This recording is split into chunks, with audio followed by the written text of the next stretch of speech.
Don't cry because it's over, smile because it happened. This saying is one of my grandma's favorites, and she has taught me to love it as well. From the time that I was 1, I have lived far away from one of the people that I love the most. I remember driving hours on end for every holiday imaginable. I remember finally getting to her street and seeing her standing outside, waiting for us and waving her heart out. I remember laughing so hard until we cried. But the part I used to remember the most was when I had to leave, when I had to pack up my things back into the car and say goodbye through many tears. As a child, I remember it being one of the toughest things I ever had to do, to hug her and cry and never want to leave. But always in this moment, she would look down at my tear-stained face and say, "Don't cry because it's over, smile because it happened." This quote has been a big part of my life, and not just because of the words, but because of the person who said it. My grandma is one of the strongest people I know. From growing up with 3 brothers, which I would imagine would make you pretty tough, to having her husband cheat and leave her to raise a child on her own. Through all of this, she stayed strong. She remained loving and did not allow her circumstances to change who she was. She taught me that being strong is not something that comes easily, but it is something that is worth working for. Not only is she one of the strongest people I know, she is one of the most loving people I know too. She wears her heart on her sleeve and has compassion for anyone and anything that is hurting. She willingly gives her time, resources, and love to things that are in need. The way she has empathy for people is something that I admire greatly.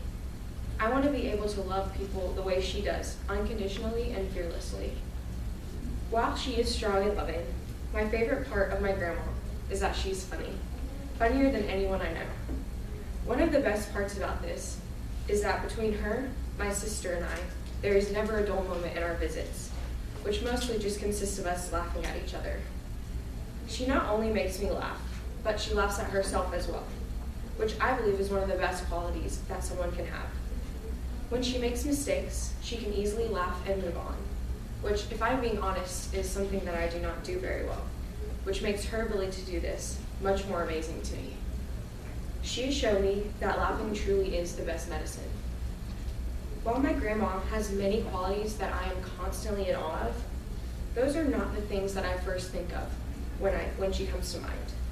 I think of our memories together.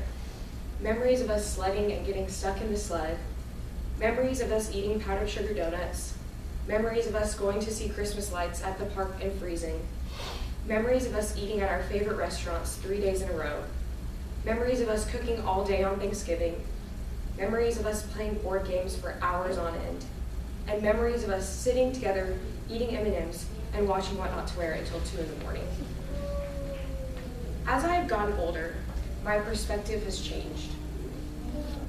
While I still dread leaving my grandma, I now realize that it is the memories and the time that we do spend together that I should remember and put at the forefront of my mind, instead of the sadness that I feel saying goodbye.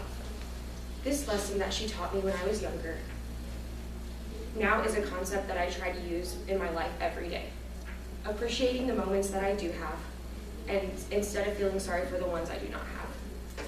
I feel like since I have finally understood this lesson that my grandma taught me, that our roles have somewhat switched. Now when it is time to say goodbye, she looks at me with sad and teary eyes, and I say the only thing I know how to in this moment. Don't cry because it's over, smile because it happened. Thank you.